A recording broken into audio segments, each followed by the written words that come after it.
All right. Hello, everybody. Just want to welcome you here to our first Courtside Live. We're going to be doing quite a few of these in the upcoming months where we'll be able to address different areas of the law. And, with everything that's going on lately, I'm sure that there's going to be a lot of interesting things to hear about. My name is Todd Fromm. I'm a senior attorney here at Tyler and Bursch. And today I've got with me Tiffany Cross from Dedicated Credit Repair. Just want to welcome you here today. Thank you so much for having me. Yeah, so we just wanted to kind of take this opportunity to explain to people a little bit and give you a better idea of what the differences are between bankruptcy, credit repair, debt consolidation. And we get a lot of those type of questions where it's, I don't know what the best thing is to do. I don't know how to, address my current issue. Mm-hmm. So one of the things I hear all the time is people saying, well, I don't know what to do. And I've been looking at debt settlement. Mm-hmm. Can you kind of tell me basically, well, first of all, tell me a little bit about, you, the company, and what I'd like to know is kind of what's the big difference between credit repair and debt settlement? Okay. Yeah, that's some really good questions. Obviously, the meat and potatoes of the conversation really is, first of all, my name is Tiffany Cross, as you mentioned, and I'm the CEO of Dedicated Credit Repair. This is our 16th year in business in the Valley. And to your original question, what sets us apart is that we're registered with the Department of Justice. And that's really what initially started our relationship years and years ago, right? As you vetted to make very sure that you were working or going to refer to an ethical company that was legally authorized to do credit repair. So that's really what sets us apart from other credit repair companies. But regarding what's the difference between credit repair and debt settlement, it's like there's literally no similarities at all. I always tell clients, credit repair is truly the plastic surgery after the financial hardship. And so realistically, when we're receiving referrals of clients, most of them are in the early stages of wanting to purchase a home. And in that discovery process, they either didn't know prior, or maybe they didn't want to think about it until the very last minute, but they may have credit challenges keeping them from purchasing. And so credit repair is truly the legal removal of negative items from credit reports using various laws that are allowable. And it's more the plastic surgery after the hardship, whereas debt consolidation is really truly for the individual that's still in the midst of a financial hardship where they just simply cannot afford their debt. They're behind. They may have collection accounts. They may have just exceptional amounts of outstanding debt. And in almost no case would I ever really encourage debt settlement. But that's really the difference between credit repair and debt settlement. So why is that you wouldn't be recommending it? So, that's where you get almost all of my referrals of anyone that I can possibly send to you, is just the fact that bankruptcy is just almost in every situation. It's just faster. It's typically more affordable. A consumer can literally purchase, depending on the loan program, in 1 year, sometimes maybe slightly longer, depending on the loan.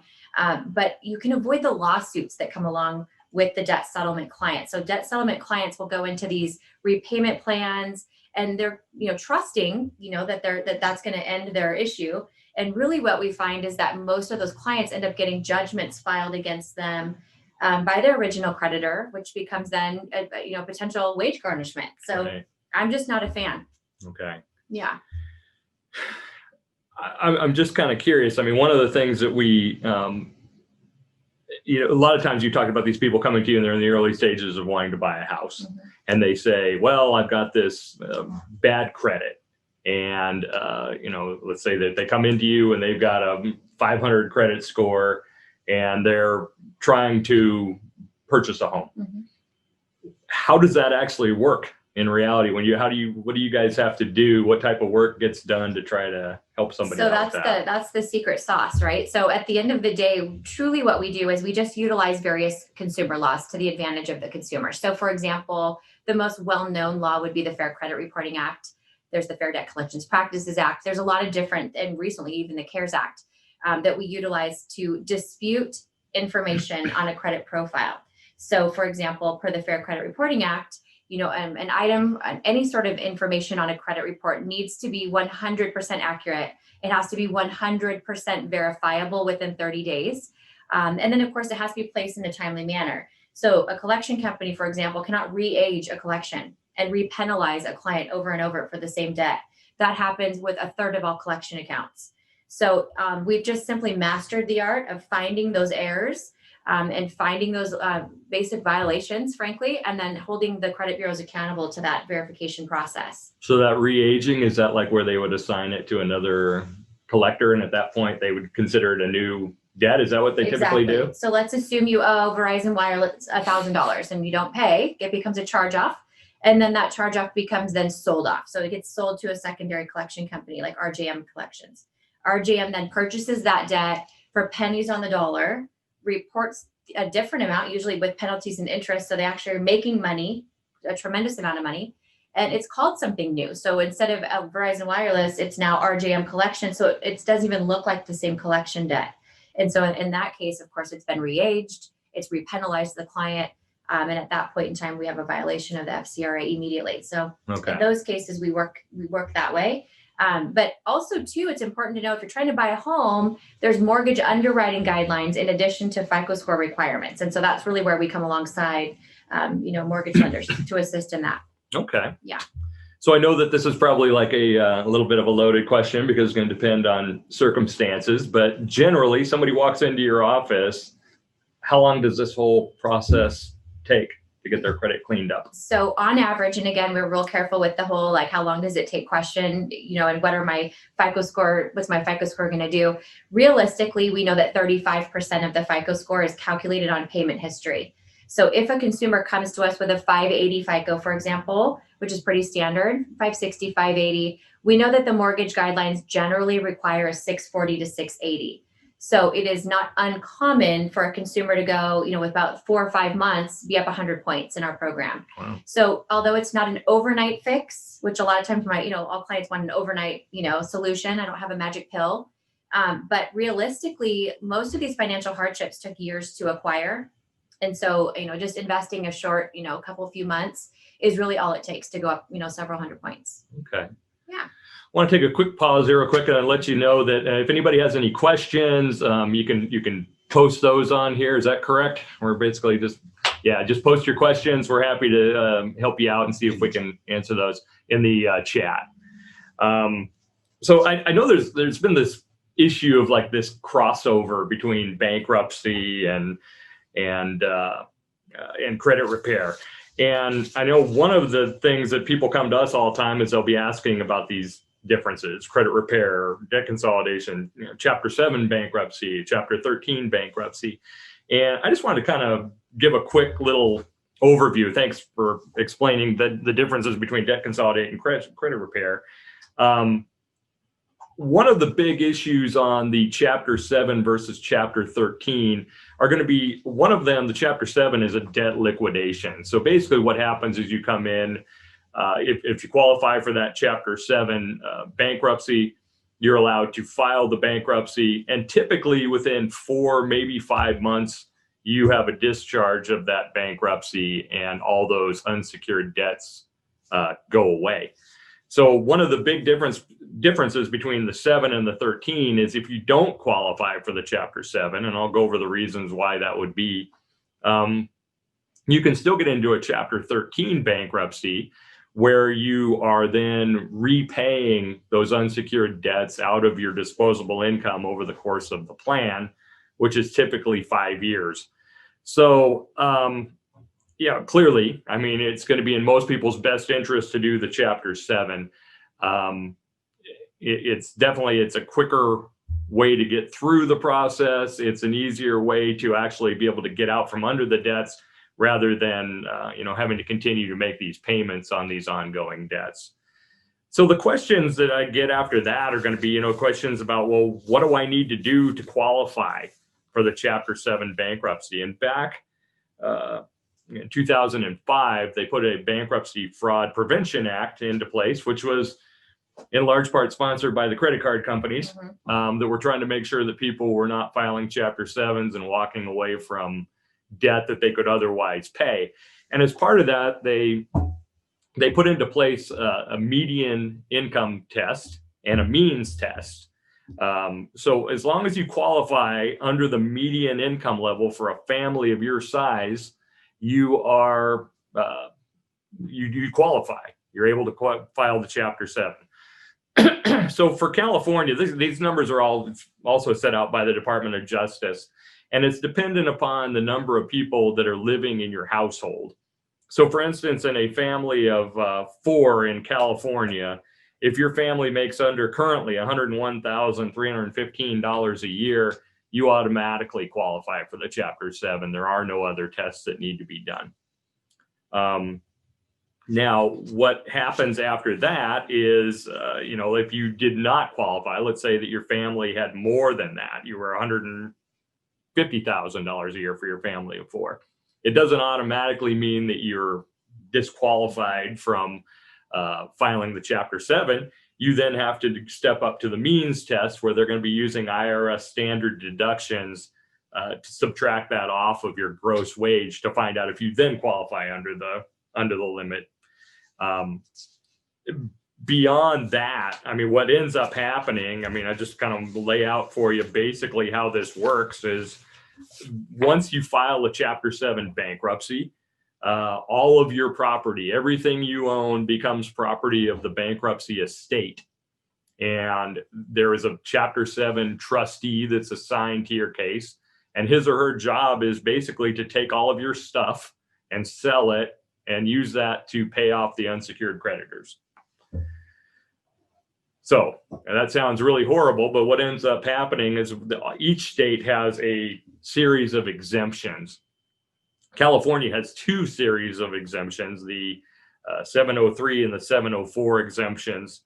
And those are going to be different depending upon what you own. If you've got a bunch of equity in your house, for instance, you would go to the 704 exemptions. And, for a married couple that is under 65, you would be able to protect $100,000 in equity in your house. If one of you is over 65, or if one of you is physically or mentally disabled, that goes to $175,000 of equity you can protect in the house. So how that works in reality is, let's say that you've got a home that it's worth $500,000, but you owe $400,000 on this house. Basically, we're going to be able to exempt it. We're just going to be able to tell the trustee, look, hey, you've got this house, there's $100,000 of equity. 704 exemption allows us to protect that equity. And when you take into account also the cost of sale and everything else, then that house basically has no value to the bankruptcy trustee. And they would basically leave that alone at that point. Each item that you own is going to have a different exemption. Each item in your house, is roughly protectable up to, a value of $600, which would be basically a Craigslist type of a value. What would it be worth? What could you get it for today on Craigslist? Again, there are issues for motor vehicles and that type of thing. If you do not own a house, then they look at a wild card exemption that allows you to protect just various stuff. You've got a boat, you've got a car, and you want to protect those things, but you don't own a home, we can do that. So that's typically how it has to work. Now, where there's this kind of question, I think that I get a lot of times, is somebody comes to me and says, well, I'm looking to buy a house. I've got this old outstanding unsecured debt. Let's say they got hospital bills and they've got old charged off credit cards. And, in consultation, we talk and we say, well, okay, great. We're going to do this. We're going to file a bankruptcy. We file the bankruptcy. Let's say that they just became, let's say they got a discharge today, and they come to you. I'm kind of curious. Are you able to get that bankruptcy removed? Mm-hmm.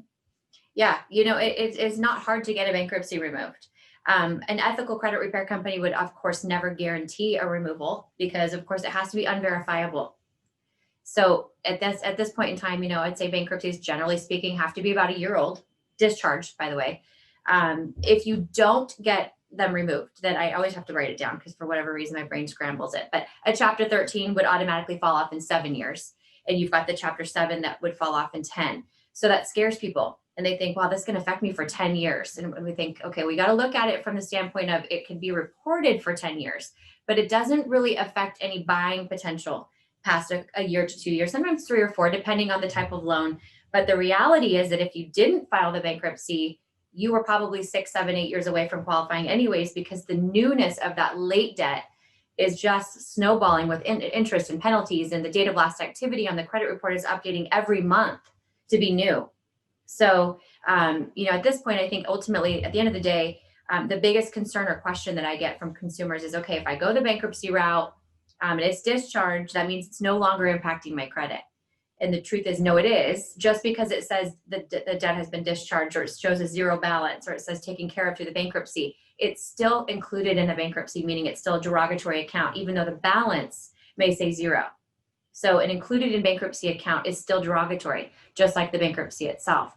So oftentimes just removing 5 or 6 of the accounts that were included in bankruptcy and not being able to remove the bankruptcy will give the client a 70-point increase. Wow. So as long as they've waited out what we call the seasoning that's required for a consumer to purchase, sometimes just even having the bankruptcy on the credit report's not an issue. It's just removing a couple of the unverifiable accounts included in BK. Okay. Yeah. Yeah, I mean, that's one of the big questions I get all the time is people coming in and saying, okay, I've got a client, real estate agents typically calling up and saying, I've got a client that's really wanting to purchase a house. So I guess the question I've got is when I look at this thing and I go, okay, well, we filed the bankruptcy for them. And typically now in FHA loans, I mean, if you can show that the bankruptcy was not a result of your own financial,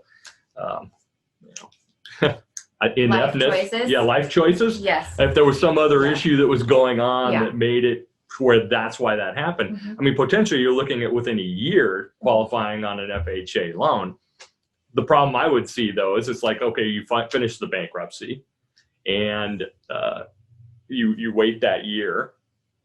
I mean, typically what kind of a hit are they taking on the bankruptcy on the front end, and how long would it take them to get to a point where they might be able to qualify for an FHA loan, but are they going to be able to get a better rate, or are they going to be able to get something else if they come to you guys after the bankruptcy to improve the credit score? So this is what I love about our program in relationship with our referral partners. So most credit repair companies, if you have a credit card in a heartbeat, you're a good candidate for the program. And that's so opposite of how we do business. I mean, when we do our free consultation, we ask them, what is your time frame?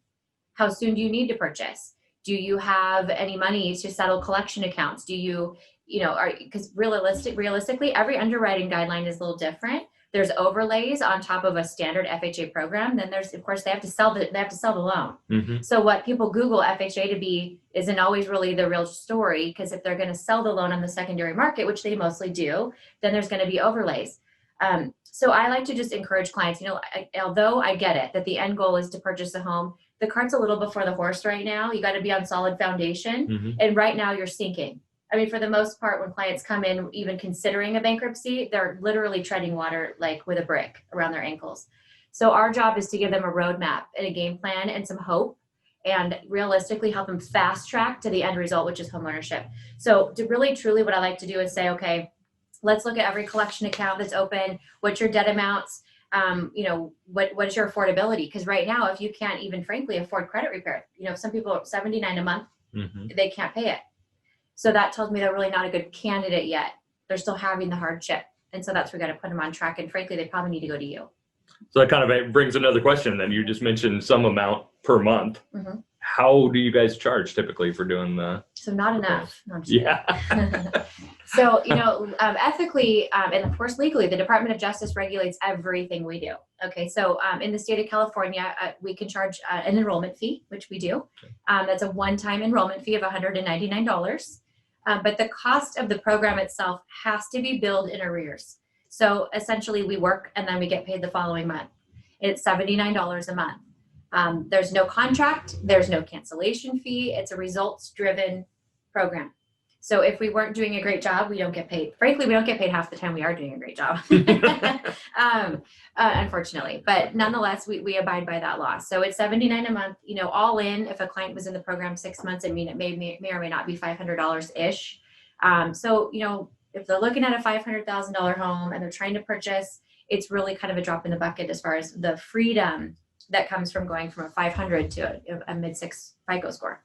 Okay. Yeah. So we mentioned earlier before the issues with debt settlement. Mm-hmm. if somebody signs up and they go in to do credit repair, is that going to be showing up on a credit report the same way like a debt settlement? No. And that's the huge difference, because again, underwriters, when they see debt settlement, they look at it and they treat it the exact same way as a bankruptcy.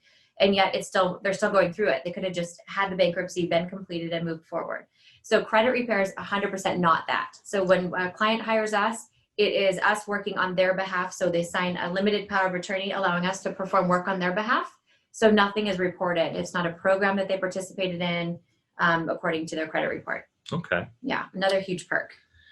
Very good. Very good. Yeah, I know one of the questions that we get a lot is going to be like, what debts are dischargeable, what debts are not dischargeable.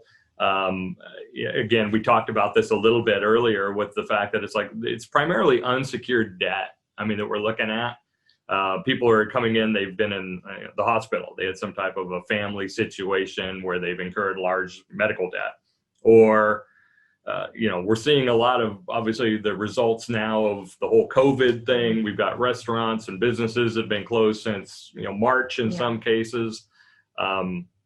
These are, they would have debts that they obviously would have incurred during that time. What you're not going to be discharging really is going to be spousal support obligations, or in generally student loans, anything that's secured. So if somebody gets a lien against your house, that's not going away. I mean, there are ways of stripping liens, but it's not a Chapter 7. So that's the one thing. The other thing that doesn't get discharged is fraud. So if somebody goes and they get a judgment against you in small claims court, and they allege fraud and they win that case, that's not going away unless you fight that in the bankruptcy court. And typically it's not worth making that fight. But I don't know, do we have any questions? I mean, I just have a couple of questions. Yeah. So, at the end of the day, I was talking to you offline, and always I come to you. My clients are always asking, what does it take when I think that I might need a bankruptcy? They reach out to you, they get a free consultation. Is that what's the first step for someone to take that's in this? They've met with me, or they've talked to a debt consolidation. They're thinking, okay, maybe the bankruptcy is the route to take. What would be their first step? Yeah, I think the first step would be just giving us a call. We do give a free half-hour consultation on that, just to kind of touch base with them, find out, what are we looking at? What kind of debts are we talking about? Get a basic idea of where they are in terms of income and assets, to see if they're going to be really a good candidate for the Chapter 7. And then once we get past that, if it turns out to where, they're a good candidate, then they would just retain the firm. There are a lot of bankruptcy firms, I've seen them, where you will have a clerk doing your work for you. The clerk will put the documents together. You will go to the meeting of creditors, which is the one meeting for sure that you'll be required to go to if you do file a Chapter 7. And you show up there in that hearing room in front of the trustee, and there's a guy up front going, Mr. and Mrs. Jones, are you here? Never met these people, no idea who they are, never looked at their case. Our firm doesn't do that. We actually do the work, and we represent the people. We're their lawyers. So it's a big difference. But then, like I said, once we get past that, then it's a matter of getting together all of their, a list of all their assets, all of their debts, getting the petition ready to go. Once that's filed, case is issued, and an automatic stay goes into effect as of that moment. So once we file the bankruptcy, creditors are unable to contact them anymore. They're unable to try any further collections. Everything gets put on hold. And from there, our next step, like I said, is going to the meeting of creditors. We sit down in front of a trustee. They ask you some basic questions about, did you read this petition before you signed it? No. Did you list all of your assets? Did you list all of your debts? It's a pretty simple meeting. Once we get past that, there are statutory periods. They're required to, or the debtor would be required to do certain financial management courses. So we give them referrals to that. And then after, like I said, typically 4 to 5 months, they've got a discharge and they've got a clean slate. They start over again. And off they roll. Yeah. So we have some questions. Yeah. Is medical debt treated any different than general debt? It is not. Medical debt would be treated as any other unsecured debt. The one thing it is treated somewhat differently is we were talking about the means test earlier. So the means test applied if over 50% of your debt is consumer debt. So if you're a business owner and you've just lost your business and you had all of this personally guaranteed debt on your business and you file bankruptcy, the means test doesn't apply. You can be over that dollar limit, but medical debt treated exactly the same as any other unsecured debt. Can I dovetail on that really quickly for the credit repair side? So medical collection debt is our favorite to work on. So if a consumer has, let's say, $20,000 worth of medical collections, remember that the payment of a collection debt, no matter what it is, does not help the FICO score at all. It actually drops it. So it's the deletion of the paid collection after payment that increases the score. And medical collections are one of the few that will agree to delete as part of the terms of settlement. So when I'm looking at a credit report and I see, okay, you've got Citibank, you've got all these different things and they happen to have the money to settle and they just need the coaching on which ones to pay. I always suggest the medical collections first, because with the deletion, this is the FICO score increase. That's interesting. So if they just pay it down, that it actually drops the score. Really? Yeah, because it's reactivating the date of last activity on it. So a lot of times consumers will just go in, pay all their collections, and then think, oh my gosh, my score is down 250 points and I paid all my collections. What happened? And that's the misconception, that paying collections actually brings the scores up. It's the deletion afterwards that increases scores. So is that similar to the same type of thing you run into when people close their credit card accounts? Absolutely. Yeah. Okay. Yeah. They lose all the positive payment history on that. So just kind of a little, that's kind of where we tether back and forth that's how I determine whether or not I'm going to refer to a bankruptcy, is if I look at that credit report and they have $25,000 worth of collections and no money to settle any of it, then we go to the bankruptcy referral. Okay. Yeah. Okay. Two questions regarding Chapter 7 and Chapter 13 bankruptcies. First is, what is the cost for a 7 and a 13? And also, how does a non-arm length property disposition affect a Chapter 7 and a Chapter 13? Wow, that's interesting. We do not actually do Chapter 13s currently. We have actually stepped away from it because what I've seen over time is the majority of my clients that went into Chapter 13 did not complete the plan. So what ends up happening is, in my experience, it's been, the clients are going through a lot of stress, a lot of hoops. They're paying a lot of money to get the Chapter 13 done, and they're not getting the benefits because they're not making it through the plan. Chapter 7, there's going to be a range, and it's going to be dependent really upon, well, how much is really going on in the account. I mean, I would say that we're talking probably in the ballpark. $3,000 would be probably a good estimate on what we're looking at, but that could be changed significantly depending upon, if all you've got is, one big medical debt that you're trying to discharge, relatively quick and easy, as opposed to you're an individual that had a business and that business failed and you've got personal guarantees all over the place, and we've got, there are options for us even to be able to get rid of tax debt, for instance. And if we go into a tax debt situation where we're then trying to strip, years and years of back taxes that hadn't been paid, it's a totally different deal. So it's really going to be on a kind of a case-by-case basis. The second part of that question is asking about, a non-arm length property disposition. Okay.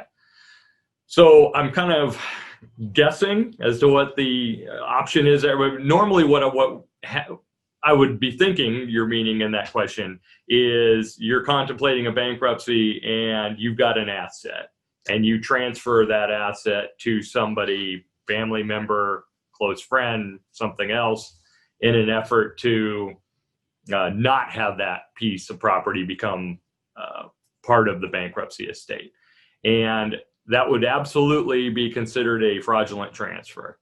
If you're doing anything intending to avoid the powers of the bankruptcy trustee, trying to hide assets or transfer assets, it's bad news. And I tell my clients all the time, Look, the worst case scenario, if you forget or if you don't tell them about if you tell them that, hey, I transferred this piece of property to my son a year ago, worst case is they're going to take that piece of property back. Worst case, if you hide that from them, is the FBI is going to investigate.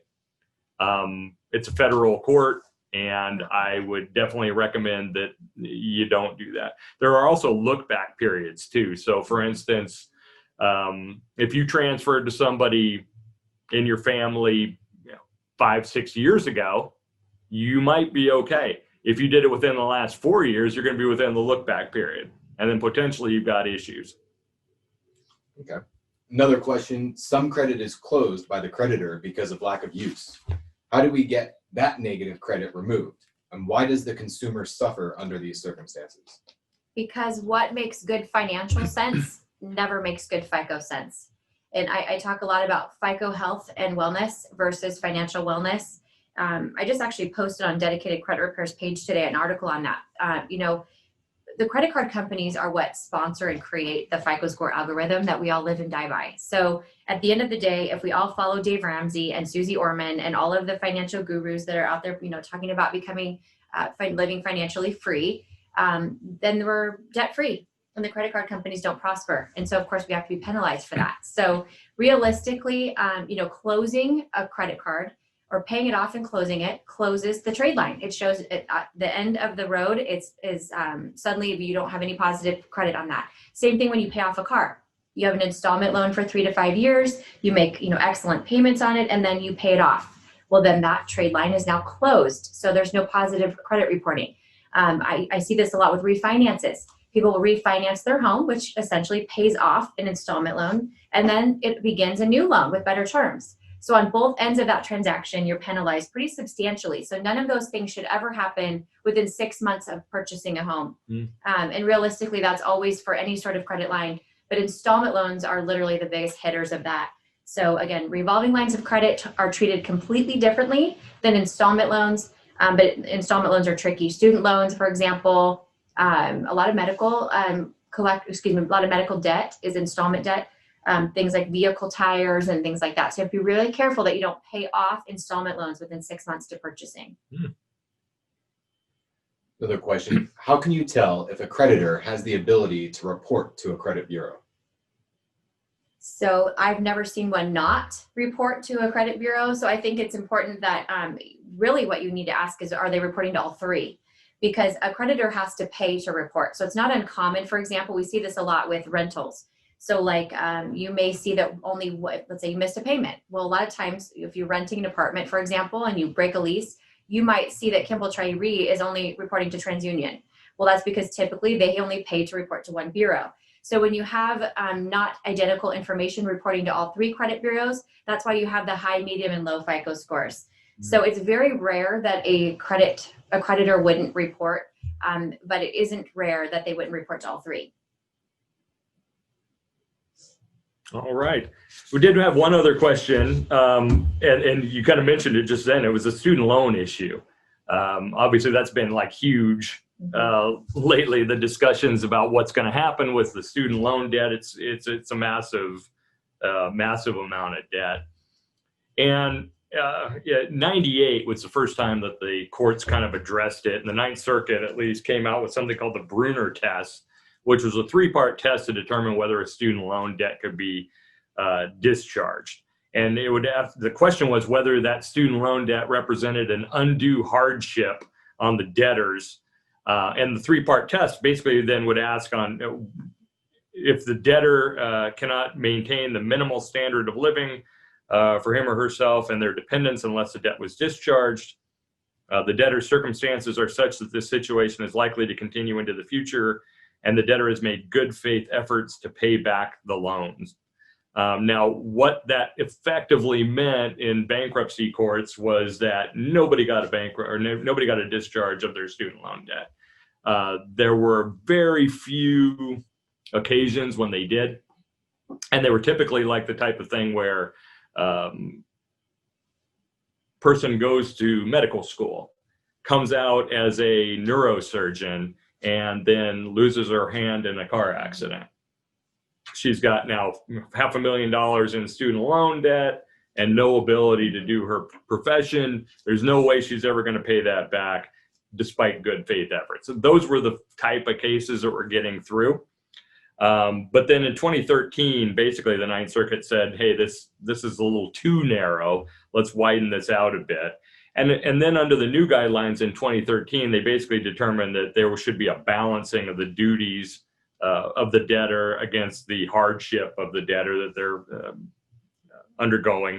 There should be a case-by-case analysis as whether there is an undue hardship, and that the undue hardship that exists, that undue hardship versus the cost to defend the bankruptcy petition.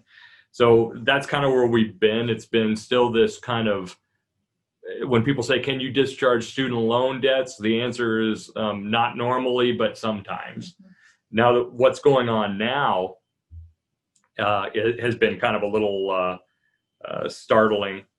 There's something currently in the U.S. House, the COVID-19 Student Loan Relief Act of 2020, and that would apply to all Americans affected by the pandemic, whether or not they held federal or private student loans.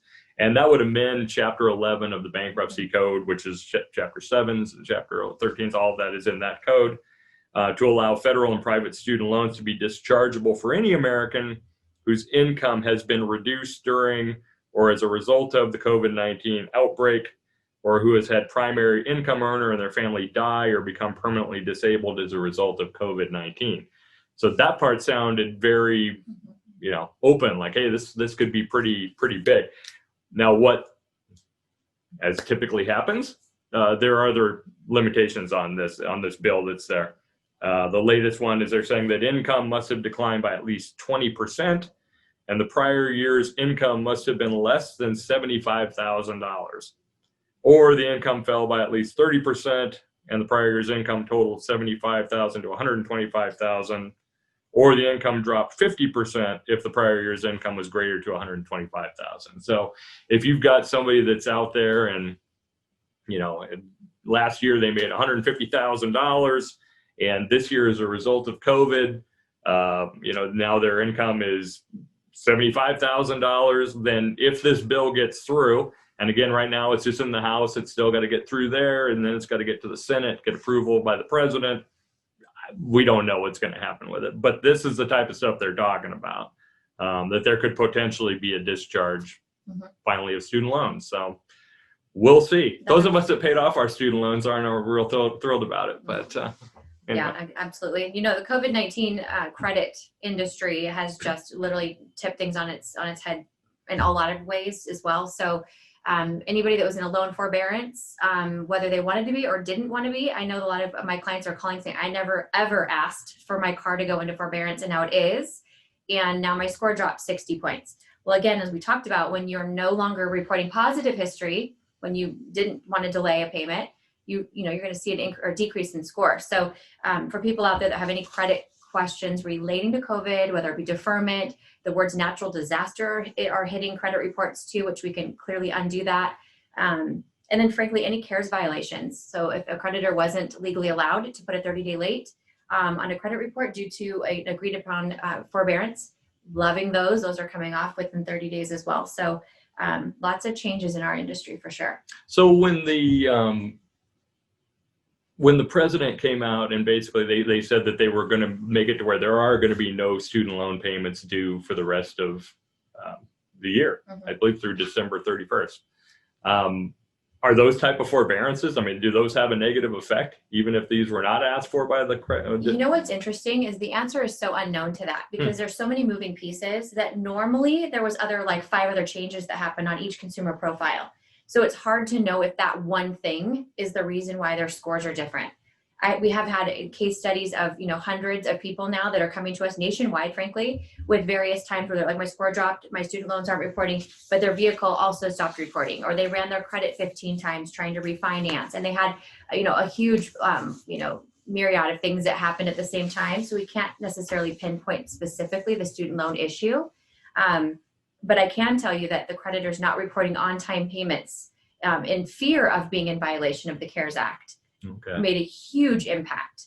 And really what it is just a matter of legislation getting written overnight by people that really aren't experts in the credit industry. And when they say, we're not going to damage your credit, it was kind of like, in what way? Because underwriting guidelines, you're talking about FICO scores not being affected, because that certainly isn't what, of course we see that happening. So every single client needs to have a free consultation because it's so individual. Okay. Yeah. And then I have one more for you. Yeah. Because I know one of the people on this call who is not asking questions, who asked me to ask you, I'm going to ask for them. The question was, as a business owner, they have already filed a bankruptcy. It's now been, I want to say 3 to 4 years since the last one. What's the waiting time? Well, they're definitely going to have a waiting time, depending upon which bankruptcy was filed. You're going to be talking in the approximate 7-8 year range before you can file again. Okay, good to know. Yeah. That's unfortunately we've been getting a lot of calls on them lately too, on people saying it's like, hey, we were they filed as a result of the last downturn, and now they're like going, shoot, now I got hit again. Now my business has been shut since March, so now they are asking that question a lot. But yeah, it's going to be that's one of the first things we have to take a look at, is how long it's been, when was it filed, when was it discharged, when was it closed. And then once we know all that, we can give them better input. Perfect. Well, I'm glad I asked that question. So 2 more questions came in to touch back on reporting to credit bureaus. If a mom and pop landlord were to be the creditors in this case, as many in the CARES Act are being protected, that are renters being protected by the CARES Act, how do the mom and pop landlord, are they even able to report to the credit bureau, or are they in a category of their own? They're usually in a category of their own, unfortunately. Yeah, it's unfortunate. There's a huge, vulnerability there, and it's unfair. But to my knowledge, that there's an area of vulnerability there. As a renter, you don't have to worry about a landlord that's disgruntled over this season reporting that to a credit bureau on the other side of the coin, correct? There was a window of opportunity there where there was grace given, but that has since ended. So realistically, what we're seeing now is that if you were in a forbearance of any kind, or there was grace extended, each loan is different. What the question was is it going to be at the 90-day, do I now owe all in 3 months, which is one of the terms people were kind of worried about, because of course at that point, you better not have gone out and bought a boat during that period and claimed a hardship when there wasn't one, or did they extend it on the end of the loan? So there's so many different moving pieces to that question also, but certainly it's important to get everything in writing. And if you do have it in writing that there was not supposed to be a 30-day late placed on the credit report, and there is, that's a huge opportunity to have that removed per the CARES Act. Next question is, do they still count all mortgage inquiries within a 30-day period as one? This is my favorite question. I don't know why I get it. I get it literally like 100 times a day. But, the reality is that they made some changes to FICO where that wasn't supposed to be allowed. They were only supposed to count one mortgage inquiry. So if you were looking for, within a month and you wanted to shop for your rates, you were supposed to be legally allowed to do that. Same with a car. You want to go car shopping and you look at different dealerships. What's supposed to happen and what actually happens are almost never in agreement. And so what ends up happening realistically is that if you go to the same mortgage pull source. So for example, a lot of lenders use Acronet. That's where they pull credit. That's their middleman to go to pull credit from. If you don't like what they say, you didn't like the terms, and you go across the street to a different bank and they use Acronet, it's supposed to be one credit inquiry. However, in theory, that's how it goes. But realistically, most lenders don't use Acronet. Some use Credco, some use First American. So if the company that you went across the street to is not using the same pull source, we're seeing that it is in fact 2 inquiries. The nice change that we have seen, or trend in our industry, is that they only stay on the report for 2 years. That's always been the case. They're about a 3 to 5 point deduction per inquiry, but it used to be that 3 to 5 point deduction stayed for quite a while. And now we're seeing it's just fractions of a point, maybe a month or month and a half later. So they're almost non-consequential now. Whereas back in 2008, 2010, when we were disputing those, we would just easy 5-10 point increase by getting inquiry removal. Wow. So a little different now. They're a little bit less severe. All right. That's my favorite question. I don't know why. I get it all day long. We're here to play. Yes, I know. We're here to play. Easy on the all right. questions. Okay, well, I just wanted to, again, thank you very much for coming and talking with me. And yeah, I'm glad that we were able to, hopefully we're able to help you guys out with a little bit of more information on all the crazy things going on in the world of bankruptcy and credit repair. And we, again, like I said, we're going to be doing multiple events like this coming up. And if you do have any questions, either on credit repair, please call Tiffany at Dedicated Credit Repair. Or if you do have questions on bankruptcy, I'm happy to talk with you here, Todd at Tyler and Birch. And looking forward to seeing you next time. Thanks a lot.